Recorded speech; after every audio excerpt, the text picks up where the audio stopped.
At awitin po natin ito ng akapela. Wonderful grace of Jesus. Okay, awitin po natin. Ready, sing. Wonderful grace of Jesus, greater than all my sin. How shall my tongue describe it? Where shall its praise begin? Taking away my burden, setting my spirit free, for the wonderful grace of Jesus reaches me. Wonderful the matchless grace of Jesus, deeper than the mighty rolling sea. Higher than the mountains, sparkling like a fountain, all sufficient grace for even me. Broader than the scope of my transgressions, greater far than all my sin and shame. Oh, magnify the precious name of Jesus, praise His name. Wonderful grace of Jesus, reaching to all the lost. By it I have been pardoned, saved to the uttermost. Chains have been turned asunder, giving me liberty, for the wonderful grace of Jesus reaches me. Wonderful the matchless grace of Jesus, deeper than the mighty rolling sea. Higher than the mountains, sparkling like a fountain, all sufficient grace for even me. Broader than the scope of my transgressions, greater far than all my sin and shame. Oh, magnify the precious name of Jesus, praise His name. Amen. Manalangin po tayo. Let's all stand up.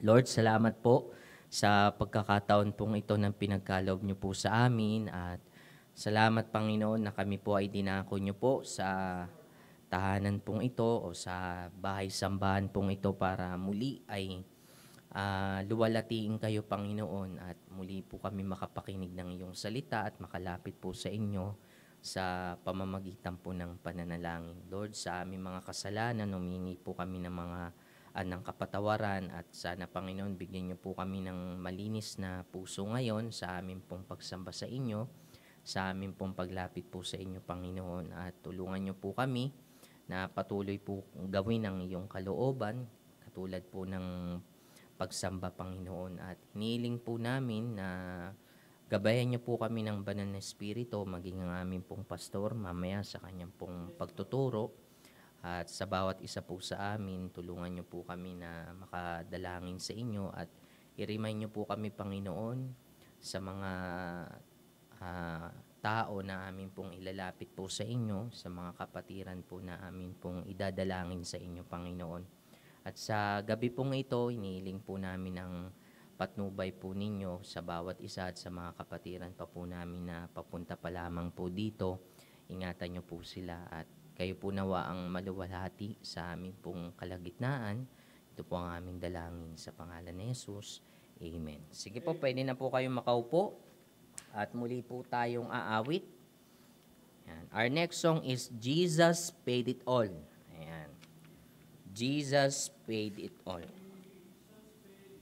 Okay, awitin po natin uli ito ng acapella. Okay? Awitin po natin. Ready, sing.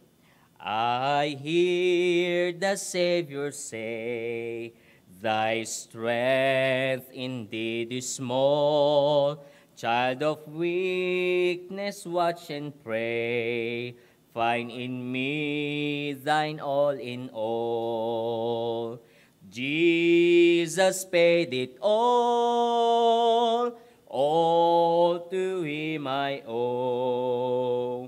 Sin had left a crimson stain, he washed it white as snow. Lord, now indeed I find thy power and thine alone can change the leper's spots and melt the heart of stone. Jesus paid it all to him I owe. Sin had left a crimson stain, he washed it white as snow. Third stanza.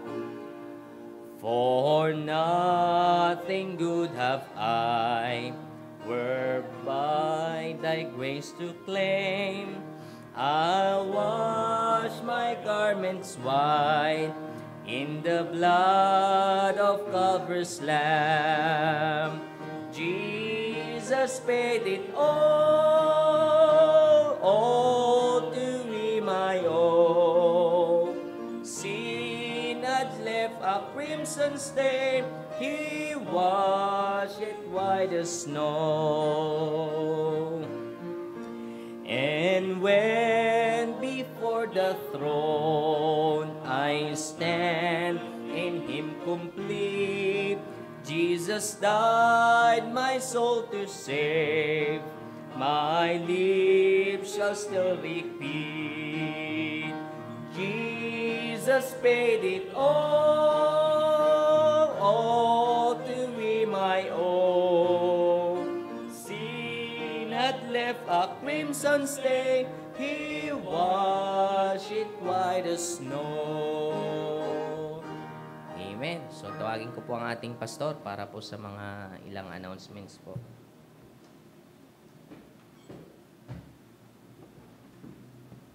Sige, magandang gabi po sa inyo lahat and it's good to see you all tonight, no? At nagkasama tayo sa gabing ito. At tonight, of course, our announcement, this coming Sunday, we will celebrate Father's Day. Yan. Sa lahat ng husband at saka sa lahat ng ama na narito. Kaya pumunta po kayo, no? Sa Sunday morning, 3 po ang service natin. 2 sa umaga, 1 sa gabi. And then after that, a week after is our Lord's Table. So celebrate din po natin yan. Kaya kinakailangan, naandito uli kayo, no? Sa pagse-celebrate ng ating Lord's Table. Napakahalaga niyan sapagkat ito ay paggunita, no? Sa ginawa ng ating Panginoon sa atin. So far, yun lamang aking announcement sa bagay na yan. Ipanalangin natin habang tumatagal ay umigi ang tawag rito, yung ating kalagayan sa Pilipinas. At marami na rin sa mga miyembro natin this week. May mga kapatiran tayo na saksakan ng na-vaccinate, no? This week. At that's a blessing na malaman natin na na-vaccinate sila kahit mga dalaga at mga dalaga pa, no? Sila na-vaccinate. Okay? And also, ipanalangin natin, may pahabol na request si Brother Press at meron silang project. So, bigyan sila ng wisdom ng Diyos dun sa proyektong ginagawa nila. I hope matapos nila ito at ma-perfect nila. Bigyan sila ng wisdom ng Diyos. Ganon din yung isang kaibigan ko na nagpaparequest ng panalangin. Kaya isama din natin sila sa panalangin. At meron silang inilalakad na para bang kinakailangan mapirma ng isang mataas na tao sa gobyerno na approval. So, just pray for them, no? Request yun sa akin ng kaibigan ko. Okay. So far, wala na ako natatandaan pang ibang request, no? Mamaya, pagkatapos ng service, kung gusto niyong kumain ng carbonara, may carbonara dyan, ay, nakalimutan ko. Salamat nga pala sa lahat ng bumati sa akin, no? Ina-announce ko na rin dyan sa mga kapatid sa nanonood, no? Nag-celebrate ng 52 years old sa biyaya ng Diyos. Buhay pa rin ako. No? Kahapon, aking kaarawan. So sa lahat ng bumati, maraming salamat sa pagbati na yan. At in return, kapag nag-birthday kayo, babatiin ko rin kayo. Huwag lang ako makakalingat. No? Ganun din naman. No? Salamat po sa inyo lahat sa bagay na yan. So this coming Sunday, magkakaroon tayo ng isang masayang piging. Kaya pumunta po kayo rito sapagkat narito ang mga men ng church together with husband. Yung mga husband, we will celebrate ang isang magandang Father's Day. So far yun lamang po at wala na akong iba pang mahalagang announcement. Panalangin natin patuloy yung mga kapatiran natin na patuloy na may karamdaman, no? Yung tawag natin sa kanila nagtataglay talaga ng malubhang karamdaman at ang paggaling ng Panginoon at biyaya sa kanilang kailangan nila. Ganon din yung tamang gamot na ibibigay sa kanila ng doktor para tuluyan silang gumaling. Okay? So umawit muna tayo, tumayo tayong lahat, umawit tayo ng awit pagbati, batiin natin ang bawat kapatid. Kawayan lang tayo muna, kawayan muna. Okay, let's all stand up at awitin po natin yung Psalm 19 verse 9 and 10. Okay, the fear of the Lord. Okay, awitin po natin. Ready, sing. The fear of the Lord is clean, enduring forever. The judgments of the Lord are true and righteous altogether. More to be desired are they than gold, yea, than much fine gold. Sweeter also than honey and the honeycomb. Amen. So remain standing po. At aawitan po natin yung pastor po natin ng happy birthday. Okay? Kasi hindi natin siya naawitan nung nung Sunday tsaka kahapon, di ba? Naawitan ka na ba, pastor? Hindi ka pa naawitan eh. Kailangan awitan ka naman. Okay, awitan natin. Happy birthday! Okay, awitin po natin mga kapatid. Sabayan niyo po ako ha. Ready, sing. Happy birthday to you. Happy birthday to you. Happy birthday, happy birthday, happy birthday to you. Tagalog. Maligayang bati sa iyong pagsilang. Maligaya, maligaya, maligayang bati. Amen. Happy birthday po ulit sa'yo, pastor. At mag-preach ka na po, pastor. Sige po, pwede na po kayong po.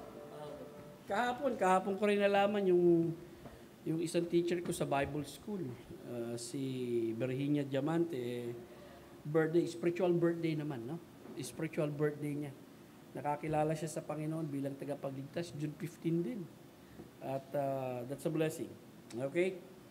So, sa gabi pong ito, ay papasok po tayo sa pag-aaral ng talinhaga ng malaking piging. Ito yung last week, 2 talinhaga kasi na magkasunod yun. Ito yung last week na ating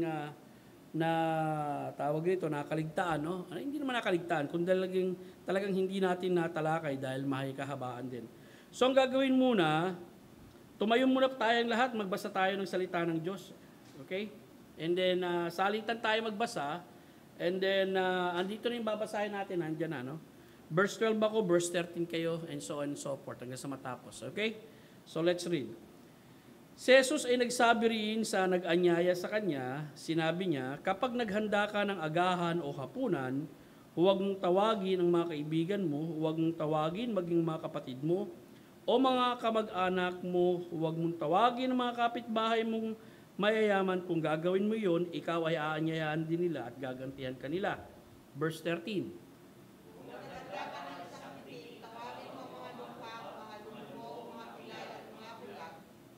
At pagpapalain ka dahil wala silang may gaganti sa iyo sapagkat ikaw ay gagantihan sa muling pagkabuhay ng mga matuwid.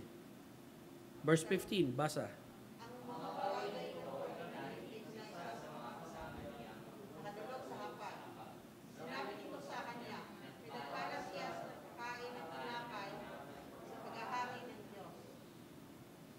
Verse 16, ngunit, sinabi ni Jesus sa kanya, Isang lalaki ang naghanda ng malaking hapunan at nag-anyaya ng marami. Verse 17.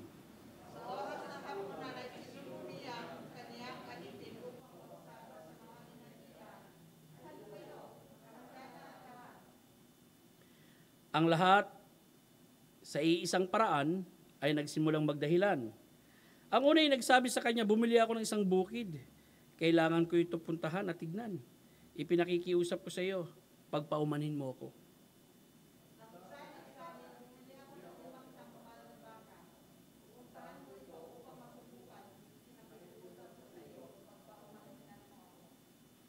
Verse 20. Ang isa ay nagsabi, bagong kasal ako. Dahil dito, hindi ako makakapunta.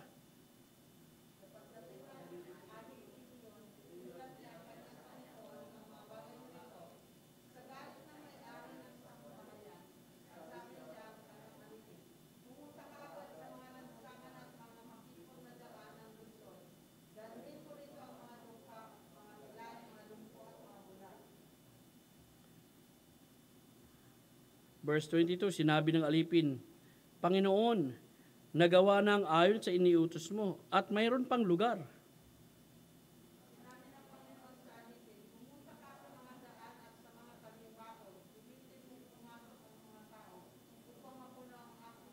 Verse 24, ito'y sapagkat, sinasabi ko sa inyo, ang alinman sa mga inanyayahan, lalaki, ay hindi makakatikim ng hapunan. Manalangin po tayo.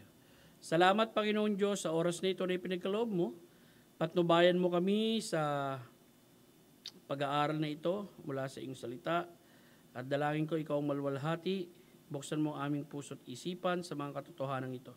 Sa ngalan ni Kristo Jesus. Amen. Okay, maupo po tayo. Ang talinhaga ng malaking piging. Last week, no, pinag-aralan din natin yung talinhaga na kung saan may kinalaman naman ito doon sa mga taong inaanyayahan sa kasalan. Pero sa pagkakataong ito, nais ko unang makita ninyo yung unang puntos, dahilan ng talinhaga, bakit ito ibinigay. Now, kung mapapansin ninyo, cover ito nung tinalakay natin last week, no? Yung nung magtalakay si Jesucristo ng talinhaga last week, binigyan pansin din niya yung tinatawag nating pagbibigay ng mensahe doon sa lalaking masasabi nating nag-anyaya. Okay? Ano ba yung nandiyan sa verse 13? Ano nga yung slide? Okay. Yan. Sinabi diyan, kung naghanda ka ng isang piging, tawagin mo ang mga dukha, mga lumpo, mga pilay at mga bulag. Tinalakay natin to last week, no? At pagpapalain ka dahil wala silang may gaganti sa iyo sapagkat ikaw ay gagantihan sa muling pagkabuhay ng mga matuwid. Verse 15, ang mga bagay na ito ay narinig ng isa sa mga kasama niyang nakadulog sa hapag. Sinabi nito sa kanya, pinagpala siya nakakain ng tinapay sa paghahari ng Diyos. Now, mula doon sa verse 13 hanggang verse 15, may mapapansin tayo doon. Ang kapansin-pansin doon, no, ang ating Panginoong Kristo ay nagbigay nung kinatawag nating mensahe doon sa nag-imbita, no, doon sa host ng isang kasalan. Mapapansin natin, may nabanggit ang ating Panginoong Kristo rito patungkol sa muling pagkabuhay ng mga matuwid. Mukhang isa sa mga bisita roon ay na-excite nung marinig yung muling pagkabuhay ng mga matuwid. At ang mapapansin natin dito, pagpasok ng verse 15, may komento kasi rito, no? Ang mga bagay nito ay narinig ng isa sa mga kasama niyang nakadulog sa sinabi nito sa kanya, pinagpala siya na nakakain ng tinapay sa paghahari ng Diyos. Now, mula sa talatang ito, makikita natin, ito yung dahilan kung bakit ibinigay ni Kristo yung panibagong talinhaga. Yung talinhaga, nung tinatawag nating malaking piging. Sabi dito, letter A, okay? Dahilan ng talinhaga, bakit ito ibinigay? Ibinigay ang talinhaga bunga ng komento ng isang bisita na sa pag-aakala na lahat ng nakadulog doon ay siyang makakasama din, nakakain sa kaharian ng Diyos. So dito makikita natin, no, dahil sa komentong yon, makikita natin, akala nung nagkomento, kasi narinig nga niya patungkol sa pagkabuhay na muli, na ang kaisipan kasi ng mga Hudyo, kapag dumating yung kaharian ng Diyos, it is a continuous feasting, no? It is a continuous feasting, no? Tuloy-tuloy na kasiyahan. In which meron naman talagang kasiyahan na magaganap doon sa tinatawag nating paghahari ng Diyos. Na kung saan makakasama ng church yung mga Old Testament saints, no? Sa isang hapag na kung saan sama-sama silang kakain. At ito ang sinabi ng ating Panginoong Kristo. Ito rin makikita natin sa Matthew chapter 8, no? Na makakasama si Abraham, si Isaac, maging mga tao manggagaling sa north, south, east, west, doon sa kaharian ng langit. So sa mga Hudyo, ang kaisipin nila kapag may kaharian ng langit, isa itong patuloy na kapistahan. Ang problema rito sa lalaking ito na nagkomento, he thought na yung mga kasama, including him, doon sa kasiyahan, na kung saan dumalo sila ng kasalan, makakasama lahat yon doon sa tinatawag nating kaharian ng Diyos. So, yun ang kanyang palagay, no?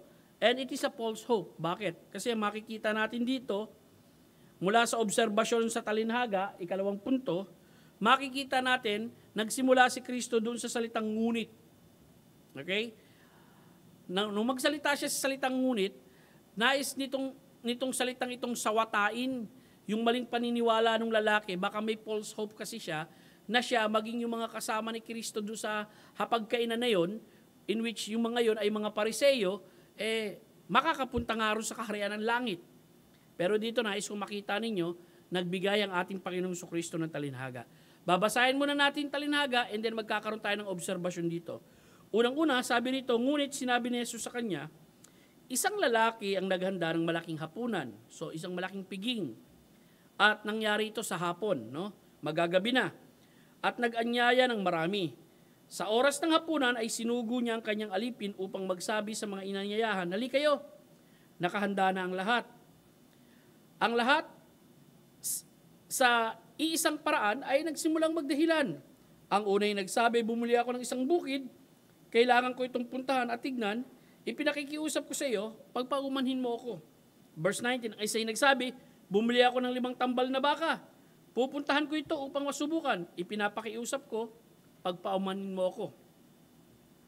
Verse 20, ang isa sa nagsabi, "Bagong kasal ako, dahil dito hindi ako makakapunta." Verse 21, pagdating ng aliping iyon, iuulat niya sa kanyang Panginoon ang mga bagay nito. Sa galit ng may-ari ng sambahayan, nagsabi siya sa kanyang alipin, "Pumunta ka agad sa mga lansangan at makikipot na daan. Nang lunsod, dalhin mo rito ang mga dukha, mga pilay, mga lumpo at mga bulag." Now, anong obserbasyon natin? Okay, dito nais kong makita ninyo yung mga obserbasyon, no? At mula dyan, magbibigay din ako sa inyo ng cultural background, no? May isang lalaking naghanda ng malaking piging, no? At may mga bisitang naanyayahan. Nais kong malaman ninyo, itong piging na ginawa na ito, gagawin po ito sa hapon. Nung kapanahunan nila, pag magkakaroon sila ng piging, mga kapatid, it is one day pa lang, bago magkaroon ng piging, meron na silang mga taong inanyayahan. At itong mga inanyayahan ito, sumang-ayon naman. Kasi hindi ito biglaan eh. No? Matagalan ito. Isang araw muna ang lilipas or 2 araw muna ang lilipas bago maganap ang piging, at yung mga taong inanyayahan, kinakailangan malaman din kasi yung dami ng taong pupunta para malaman kung gaano karami yung hayop na papatayin at iahanda doon sa piging. Kaya dito makikita natin yung nagpapiging, no, yung the man of the house na naghanda, meron na siyang inanyahang mga tao at itong mga taong ito ay sumang-ayon naman. Kaya nga naghanda siya. Kaya nga nagpatay siya ng tamang hayop at gaano karaming handa ang iahanda niya base rin sa mga inanyayahan niya. Hindi naman kasi siya basta-basta maghahanda kung hindi niya alam yung bilang ng mga inanyayahan niya. Of course, mas elaborated pagkasal. Kasi minsan pagkasal umaabot ng 1 buwan eh. Okay? Ang preparation eh. At ang masakit nito, kung kailan malapit na ang kasal, saka yung mga naimbitahan hindi naman pupunta. Pero ang tagal nun, no? Dito 1 araw lang, 1 araw o 2 araw. At ang makikita natin dito, nang ito ay nakahanda na, nung araw na naluto yung pagkain, ready na yung lugar na kung saan gagawin nila ng piging, yung may-ari ng bahay, no? Yung nagpahanda, abay nagsugo pa o nagpasugo pa ng mga katauhan niya para sabihan yung mga inanyayahan na pumunta na kayo. Pero tandaan nyo, ang setting nito hapon hanggang gabi ha. Hapon, papuntang gabi na ang handaan na ito. Kaya makikita natin, nagpasugo na upang ipatawag ang inanyayahan. Ang mga orihinal na inanyayahan ay gumawa ng kanya-kanyang dahilan upang di makapunta. Yun ang makikita natin. So may orihinal na inanyayahan, yung orihinal na inanyayahan na yon, sumang-ayon sila na pupunta sila sa piging. Pero nung dumating na ang araw ng piging, dumating na yung araw ng handaan, at pinatawag na sila upang dumalo ng handaan, kanya-kanya naman ngayon gumawa ng mga excuses itong mga ito. Una, nakita natin yung unang excuse na sinabi rito. Ang unang excuse, bumili siya ng bukid. Alam niyo ba nung kapanahonan na yon, kapag bumili ka ng bukid, hindi masyadong mahirap, hindi ganun kadali bumili ng bukid na para bumibili ka lang sa tindahan. Elaborated ito. It takes time, no? At ang makikita natin dito, bumili ka ng bukid, tapos bibisitahin mo yung bukid mo sa gabi o kaya sa hapon, maggagabi na. Okay? Paano pa mabibisita yung bukid na yun? Diba? Dapat, kung bumili ka ng actually, it takes time. Masyadong elaborated sa society nila kapag bumili ka ng property. So, kapag bumili ka ng property, hindi ka naman bibili ng property na magbabayad ka hanggat hindi mo pa nakikita yung property. Sino ba sa inyo nakabili ng property na hindi nyo pa nakikita yung property, binili nyo ninyo? Hindi, titignan nyo muna yon kung maganda ba yung location. Baka yung nabili mo, tabi ng sapa eh. O baka yung nabili mo, tabi ng basurahan pala yung lugar na nabili mo eh. Okay? Of course, ang bibilin mong lugar, check-checkin muna kung karapat dapat bilhin to o hindi. So dito makikita nyo masyadong lampay yung dahilan eh. Na kung saan i-check niya yung property yung binili niya, hindi pa pala niya ito na-check or dahilan lang talaga yun para wag siyang pumunta doon sa piging. Pangalawa, makikita natin dito, bumili siya ng 5 tambal na baka. Ilan to? 10. Okay? At actually dito makikita mo, doon sa pagkakagamit ng salita rito sa verse 19, nagkasalubong na lang yung ano rito, yung isinugo para imbitahan silang pumunta na rin sa bahay at yung tinatawag nating ditong papunta na siya upang checken yung mga baka niyang binili. Kumbaga wala talaga siyang intensyon upang dumalo nung tinatawag nating handaan. At makikita natin, sinabi niya rito, bumili ako ng 5 tambal na baka. Pupuntahan ko ito upang masubukan. Ibig sabihin, bumili ka ng hayop, hindi mo pa nakikita kung ito may sakit or alam mo na, kung tama ba yung presyo ng pagkakabili mo sa mga hayop na ito. Basta binili mo lang na hindi mo ito check. Ngayon mo lang checkin. Ngayon mo lang susubukan. Okay? Again, isang lampa na dahilan ito. Ipinakikiusap ko sa iyo, pagpaumanhin mo ako. And then yung ikatlo, isang nagsabi, bagong kasal ako, dahil dito, hindi ako makakapunta. In the first place, alam mo palang bagong kasal ka, dapat doon pa sinabi mo, hindi ka makakapunta. Dahil kung sasabihin natin, ikinasal ka ng Lunes, yung party, Martes, di ba? Dapat sinabi mo, hindi ako, magiging busy pa rin ako yan, kasi bagong kasal ako eh. Dapat noon pa lang sinabi mo na. Dahil alam niyo naman, yung pagpapakasal din sa kanila, elaborated din rin yun. Mahaba-haba din ang ginugugol na panahon doon at yung paghahanda. Kung alam mo lang magkasunod yung event, dapat sa una pa lang, sinabi mong hindi ka na pupunta. Kaso, pupunta kayo. At saka pwede naman siya pumunta. Kahit bagong kasal siya, pwede siyang dumalo ng piging na ito. Ang ipinagbabawal lang sa bagong kasal nung kapanahunan na yon, kapag bagong kasal ka, hindi ka pwedeng sumama sa gera. Kasi yun ang nasa batas eh. Mga 2 taon ka muna, matetenga doon sa bahay mo, kasama mo yung bago mong asawa. Ganun din. Kapag nagpagawa ka ng bahay, bagong bahay, hindi ka pwedeng lumaban sa gera. Baka mapatay ka doon. At iba ang makinabang ng bahay mo. Ganun din sa pag-aasawa. Pero, ipinapahintulot kapag bago kang mag-asawa, bago kang kasal, or may asawa ka, pwede ka naman pumunta ng piging. Isama mo yung asawa mo. At least makikilala doon yung bago mong asawa. Again, pangatlong dahilan ito, at yung dahilan nito ay isang lampang dahilan. So makikita natin may mga excuses sila, no, na sinabi. Now, next slide. nakarating, kaya nga yan, nakarating ang balita ito sa nag-anyaya. Of course, ano naging reaction ng nag-anyaya? Isipin mo, nangako-ngako kang pupunta ka tapos hindi ka pumunta. Naging emotional yung nag-anyaya, nagalit eh. So ang ginawa niya, ibinaling niya ang kanyang pag-aanyaya sa mga mababang kalagayan sa lipunan. Sino yung mga pinapupunta? Bilanggit dito, no? Yung mga lumpo, yung bulag, of course, yung bulag, makakapunta yon. Yung mga lumpo, yung mga mahihirap, unang-una, wala naman silang property nabili. Pangalawa, yung bulag, paano nga naman makakapag-test at makakapag-check ng lupa yon dahil nga bulag, no? Yung mga mabababa sa society nung kapanahunan na yon, na itinuturing ng mga Pariseyo at ng mga bisita na kung saan nagbigay ng talinhaga ang ating Panginoong Jesucristo, the outcast of society. Okay? At makikita natin, ibinaling niya ang pag-anyaya sa mga mababang kalagayan ng mga tao sa lipunan. Ngunit hindi pa rin napuno yung bahay, sang-ayon doon sa istorya. Kaya muling isinugo ang alipin upang maghagilap pa ng bisita kung saan wala sa sino man sa orinal na inanyayahan ang makakatikim ng hapunan. So nakita natin dito, no?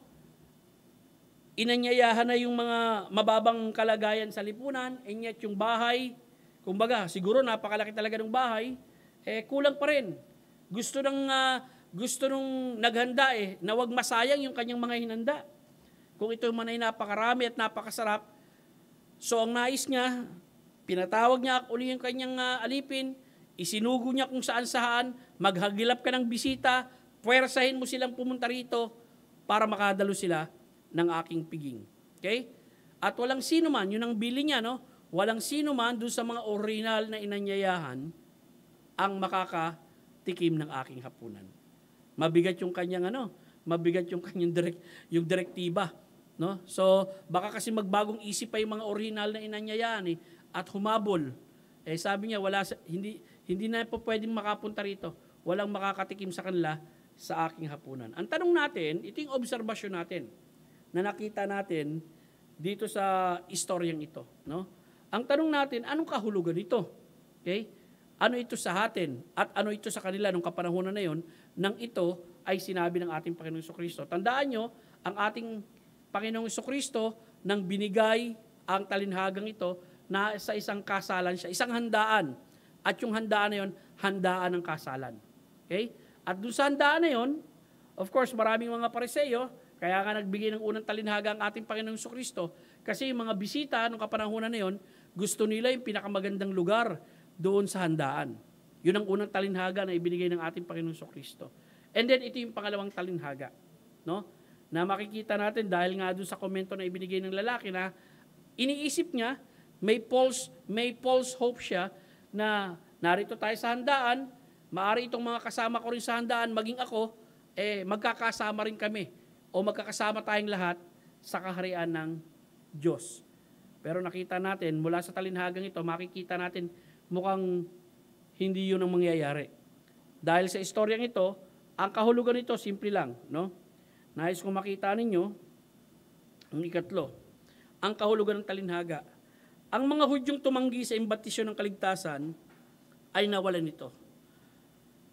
Sa kanyang tumanggap ay magkakaroon kahit sila ay mga hintil. At ito naman ang makikita natin, no, sa Biblia. Mula pa nung ating Panginoong Jesucristo ay nagpunta rito, tingnan natin yung mga talata na kung saan sinasalamin ito yung kahulugan ng talinhaga. Hindi lamang nung kapanahunan ni Kristo, kundi sa unang 100 taon ng kasaysayan ng iglesia. Tignan natin yung talata, no? Unang-una pumunta tayo sa John chapter 1 verse 11 and 12. Very familiar tayo sa word sa phrase na ito. Siya ay pumunta sa sarili niyang mga tao. Sino yung mga sarili niyang mga tao? Mga kapwa Hudyo niya. Ngunit hindi siya tinanggap ng kanyang mga sariling tao. Datapwat, ang lahat ng tumanggap sa kanya ay binigyan niya ng kapamahalaan maging mga anak ng Diyos, sila ang mga sumampalataya sa kanyang pangalan. Noong ang ating Panginoong Jesucristo ay narito sa lupa, of course, ang mensahe niya ay sa mga Hudyo, no? Kaya lang yung sarili niyang mga kababayan, mga kapwa niya Hudyo, hindi siya tinanggap. Pero alam niyo ba nung ang ating Panginoong Jesucristo ay narito sa lupa, nagministeryo din siya sa mga hintil. Nakita natin, nagministeryo siya sa mga Samaritano. Sa John chapter 4, yung tinalakay natin. Sa Matthew chapter 8, nagministeryo siya roon sa kapitan, no? Yung tauhan nung kapitan ay nagkaroon ng sakit at pinagaling ng ating Panginoong Kristo. Okay? Yung Syrophoenician woman na kung saan merong anak siya na sinasapian ng masamang espiritu. At ang talinhaga na ibinigay ng ating Panginoong Kristo roon, no? Hindi nararapat ibigay ang tinapay sa aso. Okay? Pero itong babaeng ito talaga nag-i-insist siya na sabi niya, maging mga mumo na nahuhulog sa ibabaw ng mesa. Okay? Kumbaga, grasya talaga yung kailangan niya, no? Kahit konting grasya para lamang doon sa kanyang anak. Pinagaling ng ating Panginoon Kristo yung anak nito. Again, punta tayo sa Acts 7. Si Acts 7, nangaral dito si Stephen. At ang makikita natin sa pangangaral ni Stephen, nagresulta ito sa kanyang pagkamatay. Bakit? Kasi nabanggit niya ito. No? Sabi niya rito, kayong mga matitigas ang ulo at hindi tuli ang mga puso. Ang ibig sabihin ng hindi tuli mga puso, hindi mga ligtas. Of course, kapag pinag-usapan yung pagtutuli, tumutukoy po ito sa physical circumcision, isa kang Hudyo. Pero usually kapag ginagamit yung tuli ang puso, ang ibig sabihin nito, ligtas ka or Kristiyano ka. At hindi tuli ang mga puso at tainga, lagi ninyong sinasalungat ang banal na Espiritu kung ano ang ginagawa ng inyong mga ninuno, gayon din naman ang ginagawa ninyo. So makikita ninyo sa lumang tipan pa lamang, dahil si Stephen ang nangangaral dito, yung ugali na ng mga Hudyo, tinatanggihan nila ang biyaya ng Diyos. Maging, nung si Stephen ay nangaral sa gitna ng mga Hudyo, pinagpapapatay nga rito si Stephen at kilala naman natin kung sino ang humawak ng mga damit ng bumatok kay Stephen, si Apostol Pablo. No? Tuloy po tayo. Gawa Kapitulo 13. Ito naman yung nangaral si Apostol Pablo. No? At ang makikita natin, ang unang audience niya rito ay mga Hudyo. Unang linggo ito ng kanyang pangangaral. No? Mga kapatid, mga anak ng lahi ni Abraham, at sa inyong mga may takot sa Diyos, sa inyong ipinadala ang salita ng kaligtasan ito. Actually, nangaral si Apostol Pablo itong week na ito. Pagkatapos, yung sumunod na linggo, nangaral uli siya sa isang lugar din. Doon din ang setting sa bayan na yon. At ito ang makikita natin. No? Nang sumunod na araw ng Sabat, okay, ikalawang Sabat na ito, Gawa 13 pa rin, ay nagtipon ang halos buong lungsod upang makikinig sa salita ng Diyos. Ano nangyari? Nang makita ng mga Hudyo ang maraming tao, sila ay napulo ng inggit. Kanino sila nainggit? Kay Pablo. Tinutulan nila ang mga bagay na sinalita ni Pablo, sumalungat sila at nanungayaw. Sino yung mga nanungayaw? Mga Hudyo. Sino pa si Pablo? Hudyo rin. Diba? Verse 46. Kaya si Pablo at Bernabe ay buong tapang na nagsabi, kinakailangan sa inyo muna sabihin ang salita ng Diyos. Itinakwil at hinatulan ninyo kayong karapat-dapat sa buhay na walang hanggan. Hindi kayo karapat-dapat sa buhay na walang hanggan. Kaya tignan nga ninyo, kami ay bumaling sa mga hintil. So dito, anong makikita natin? Ang makikita natin, nireprimand ni Apostol Pablo yung mga Hudyo nung time na yon. No? Sinabi nila, kaya si Pablo at Bernabe ay buong tapang na nagsabi, kinakailangan sa inyo munang sabihin ang salita ng Diyos. Kayo ang priority, kayong mga Hudyo Kaya lang, anong ginawa nila? Itinakwil at hinatulan ninyo, hindi kayo karapat-dapat sa buhay na walang hanggan. Kaya tignan ninyo, kami ay bumaling sa mga hintil. Actually, kapag binasa niyo itong Gawa 13, yung mga Gentile na excite nung marinig nila yung sila Apostol Pablo mangangaral sa mga hintil. Again, Acts 18. Punta tayo sa Acts 18. Area naman ng Corinth ito. Nang dumating sina Silas at Timoteo mula sa Macedonia, si Pablo ay nagkaroon ng kabigatan sa Espiritu magpatotoo sa mga Hudyo na si Jesus ang Mesiyas. Tandaan nyo, ang laging policy ni Apostol Pablo, bagamat siya ay missionary sa mga Gentile, to the Jew first and also to the Greek. Alam natin yan sa Book of Romans chapter 1, verse 16, no? Verse 15. Sabi niya, may mga pagkakautang ako sa mga Hudyo at sa mga Hintil. So, ang una niyang pinangangaralan, mga Hudyo muna. Kapag pumunta siya sa isang lugar, at mapapansin nyo rin, ang una niyang lugar na pinupuntahan, mga sinagog, kasi may captured audience na ron. Bakit captured audience na? Kasi Hudyo siya.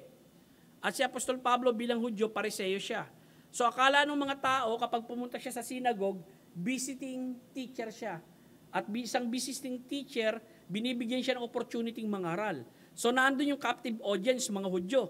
At kapag narinig nitong mga Hudyong ito, ipinangangaral niya si Jesus Christ, dalawa lang nangyayari. It's either tinatanggap nila yung mensahe ni Pablo o kaya nagagalit sila kay Pablo. Ganon din ang eksena rito. Okay? Gawa Kapitulo 18, 5 hanggang 6. Nang dumating na sina Silas at Timoteo mula sa Macedonia, si Pablo ay nagkaroon ng kabigatan sa espiritu na magpatotoo sa mga Hudyo na si Jesus ay siyang Mesiyas. Nang sila ay tumutol at namusong, ipinagpag ni Pablo ang kanyang mga damit at sinabi sa kanila, ang dugo ninyo ay sumainyong mga ulo. Wala na akong pananagutan sa inyo, kaya mula ngayon ay paparoon ako sa mga hintil. Yung ginamit dito ni Apostol Pablo, pinagpag niya yung kanyang damit. Sa New Testament, si Jesus Christ naman, no, kapag meron mga nagpunta kayo sa isang bayan, ngunit yung bayan na yun hindi karapat-dapat sa mensahe ng kapayapaan, pag lumabas kayo, pagpag niyo yung paa ninyo. No? Anong ibig sabihin nun? Pagpag. Yung iba, pag galing sa patay, wag mo na daw uuwi, magpagpag muna sa mall. Alam mo ibig sabihin ng pagpag dito? Ibig sabihin ng pagpag, ultimo yung alikabok nung lugar na kung saan silang nangaral at hindi sila tinanggap, ayaw nilang pakapitin sa kanilang mga katawan. Okay? Ibig sabihin kapag hinatulan ng Diyos, yung lugar na yon, ultimo alikabok doon, okay? Gugunawin ng Diyos, tutunawin ng Diyos. Bakit? Kasi nagpapakita doon, nung kaya mo'y pinapagpag, no? Ultimo alikabok o maliit na alikabok dyan sa lugar na yan, dahil tinanggihan nyo ang mensahe ng kaligtasan, ayaw namin kumapit sa amin. Yun po ang idea ng pagpag. No? Yun yung ginawa, expression to nila Apostol Pablo. Okay? Ginagawa nila ito upang ipakita na God will judge you for rejecting the message of peace, for rejecting the message of salvation. Okay? Tuloy po tayo. Gawa, Kapitulo 28. Nasa chapter 28 na tayo. Ano ang huling chapter ng Acts? Gawa, 28. Chapter 28, ito pa rin na makikita natin. Nang makapagtakda na sila ng isang araw sa kanya, sino? Itong mga Hudyo. Pumaroon sa kanyang tinutuluyan ang lubhang maraming tao. Ipinaliwanag niya sa kanila ang bagay na sinaksiyan ang paghahari ng Diyos. Sila ay hinimok niyang patungkol kay Jesus sa pamagitan ng kautusan ni Moses at sa pamagitan ng mga aklat ng mga propeta. Ito ay ginawa niya mula umaga hanggang gabi. Pansinin niyo, no? Ang kausap niya, Apostol Pablo rito, ay mga Hudyo. Bakit? Kasi ang mapapansin niyo rito, binigyan pansin niya rito yung kautusan. Yung kautusan ni Moses, which is Pentateuch, at yung mga propeta, which is the prophet. Kapag binanggit yung propeta at yung mga kautusan ni Moses, it is referring to the Old Testament. Therefore, ang audience niya rito, walang iba, kundi mga kababayan niya, mga Hudyo na alam ang lumang tipan.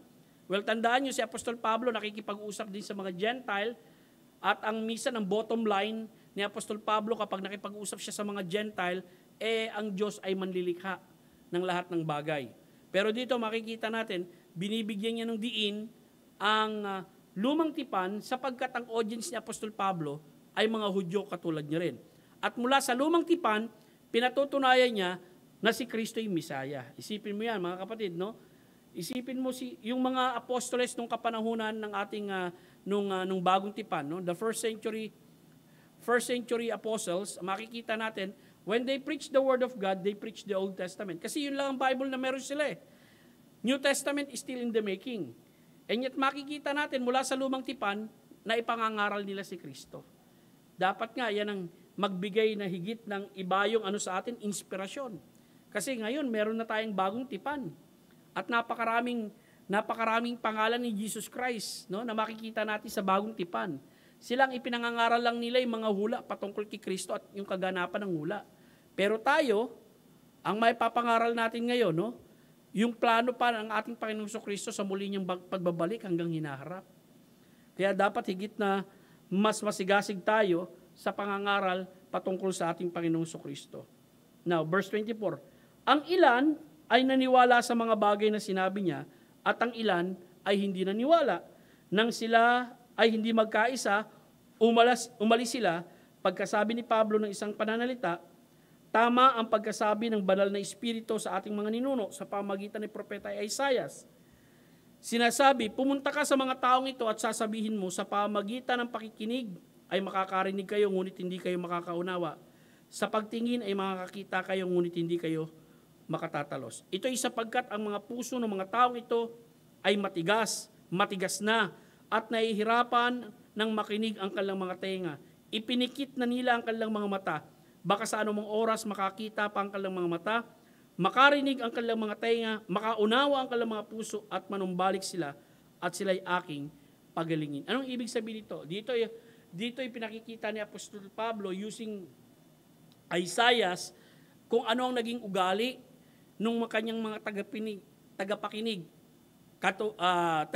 ng mga Hudyo. Katulad rin ni Isaiah nung kapanahunan niya kapag siya'y nangangaral ng salita ng Diyos. No?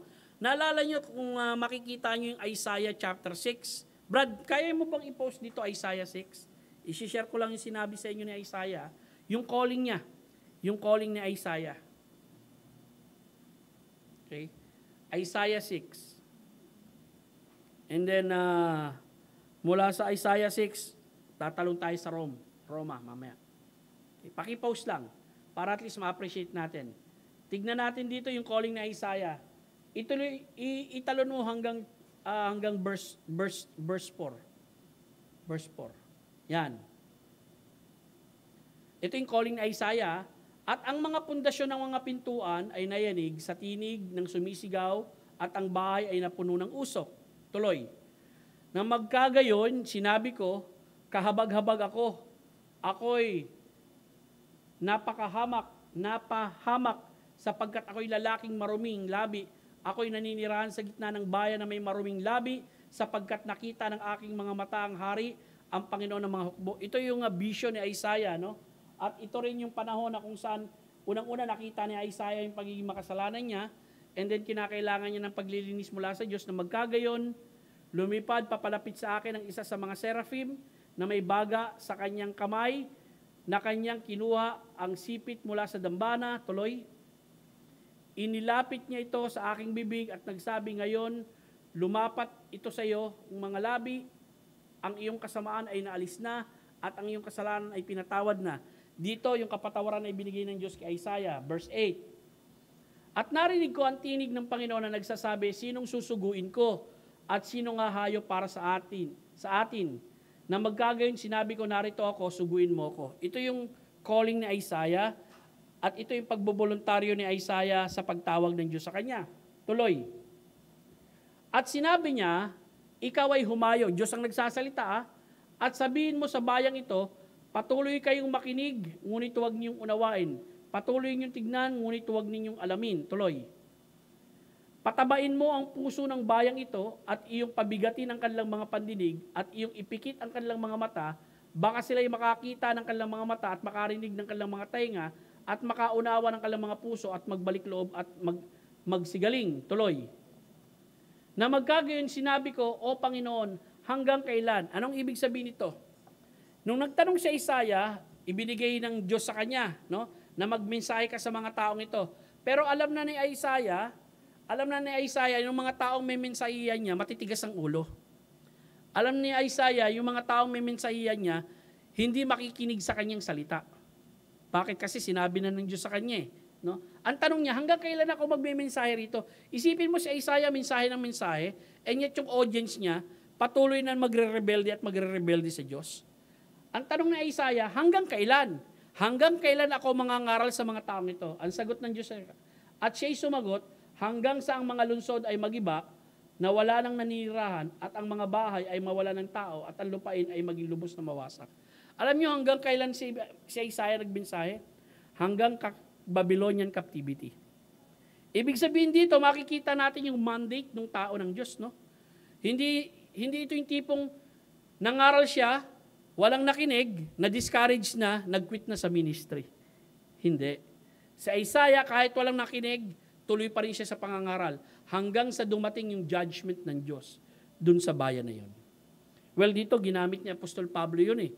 Okay? Ipinakita ni Apostol Pablo yung mga ugali nyo, katulad rin ng mga ugali ng mga tao nung kapanahonan ni Isaiah eh. Kaya niya kinote si Isaiah.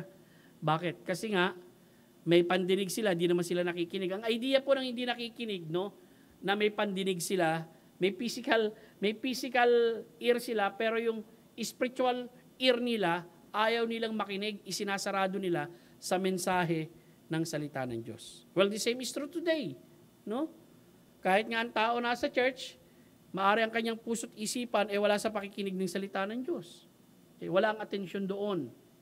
Abay, malaki ang pananagutan natin sa Diyos pagdating sa bagay na yan. Romans 9:1. Sinasabi ko ang katotohanan kay Kristo, hindi ako nagsisinungaling. Kasama ko ang nagpapatotoo ang aking budhi na nasa banal na Espiritu. Pansinin niyo yung damdamin ni Paul. Ito ang nagpapatotoo na ako'y may malaking kalungkutan at walang tigil na pagdadalamhati sa aking puso. Bakit siya nagdadalamhati? Ito ay sapagkat hinahangad ko pa na ako ay sumpain at ihiwalay mula kay Kristo alang-alang sa aking mga kapatid, sa aking mga kamag-anak ayon sa laman. Pansinin niyo yung burden ni Paul, no?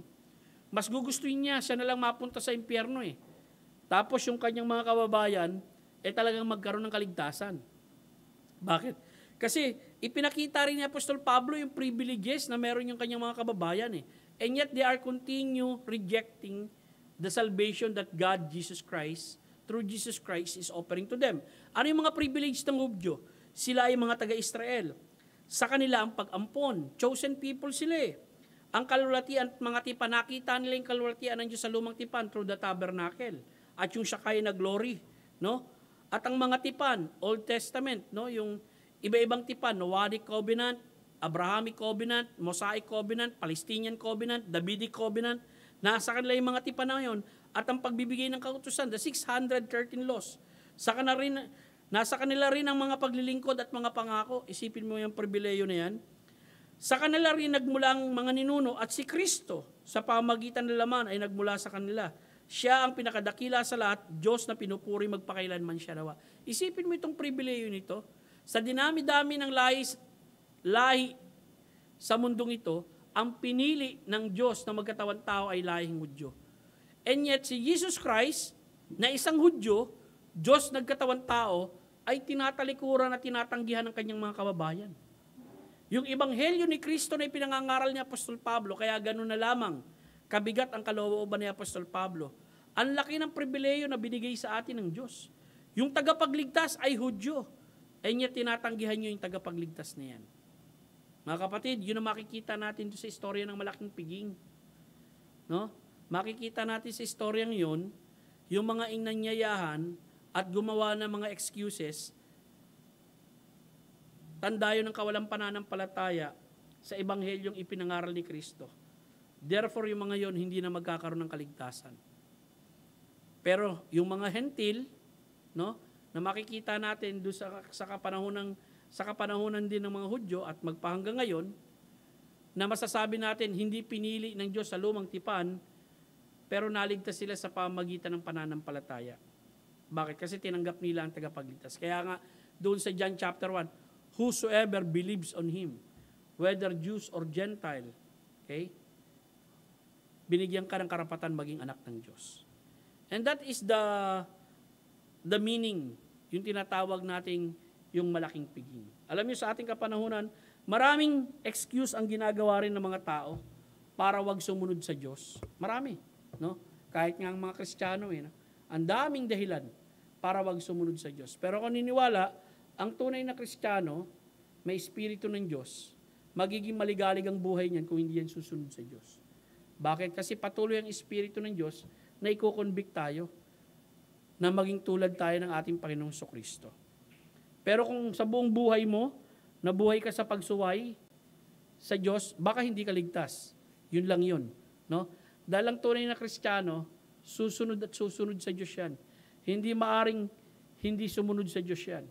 Isa lang ang dahilan kung bakit magiging masuwayin ang isang tao na nagpapakilalang Kristiyano, baka hindi siya tunay na Kristiyano. Okay?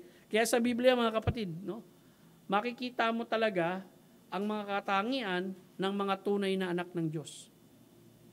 Dahil tayo, sumunod na tayo sa kaligtasan eh. Ngayon, ang panawagan sa atin ng Diyos, sumunod tayo sa Kanya sa pagiging tulad ng Kanyang anak na si Jesus. Yun ang panawagan sa atin. At balang araw tatawagin tayo, no, para baguhin ang panibagong katawan natin at bigyan tayo ng panibagong katawan, magiging katulad tayo ng ating Panginoong Jesucristo nung siya'y nabuhay na muli. Well, I hope nagkaroon ng puwang sa gabing ito yung mensahe nung ang talinhaga ng malaking piging.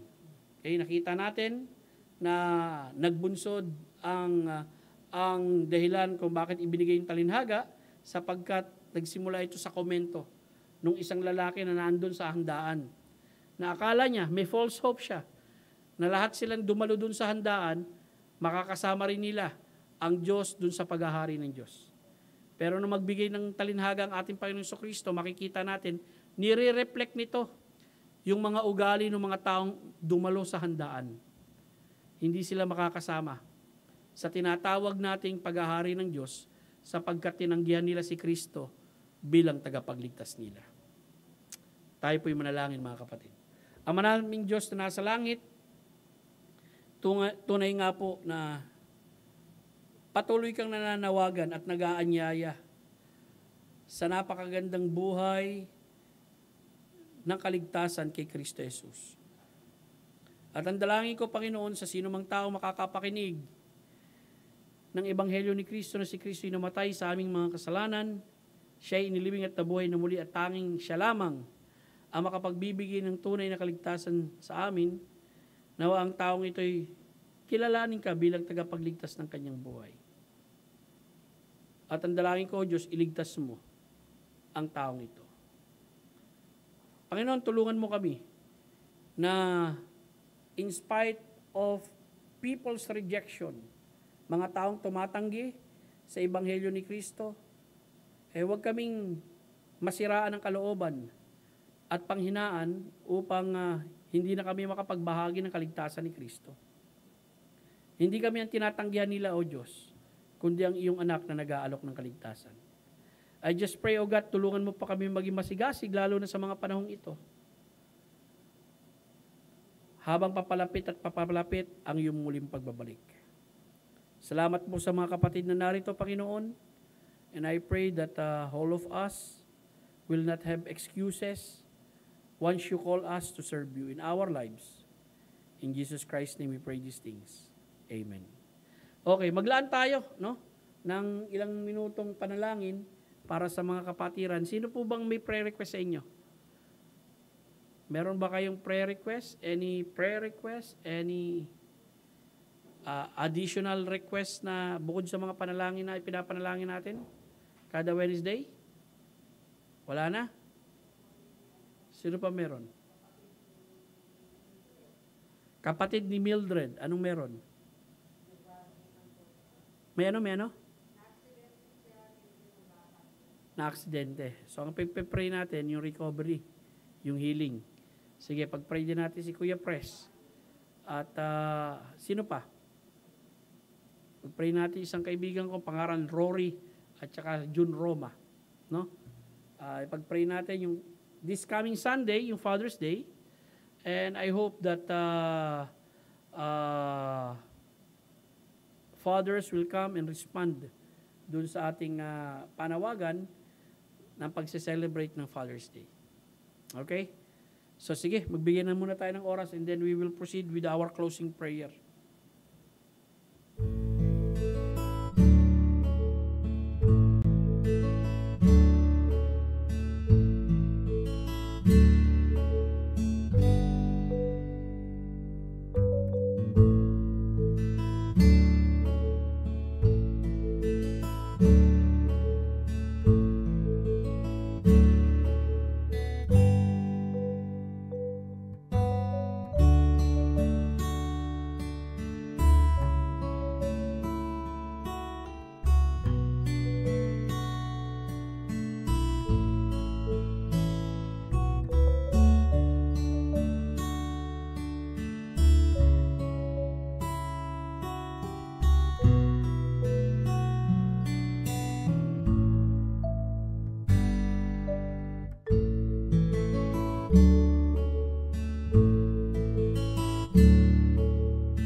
Po tayong lahat mga kapatid.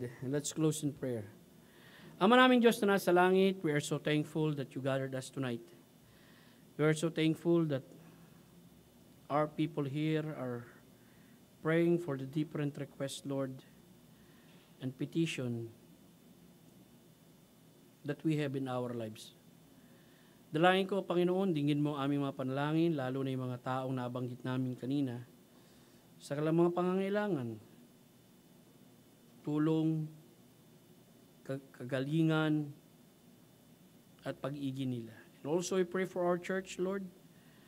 Dalangin ko ang patuloy na pagiging katulad namin ang aming Panginoong Hesukristo na siya naming manunubos at tagapagligtas. Patuloy baguhin mo ang aming mga buhay. Patuloy mong higit makita sa amin ang kapuspusan ng banal na Espiritu lagi. At lumakad kami na may pagkatakot sa iyo. Salamat po sa gabing ito. Salamat sa mga kapatiran na narito at sa biyaya mo sa ngalan ni Kristo Jesus. Amen. Magandang gabi po sa inyong lahat at magandang gabi rin po sa mga tagapanood natin. Okay?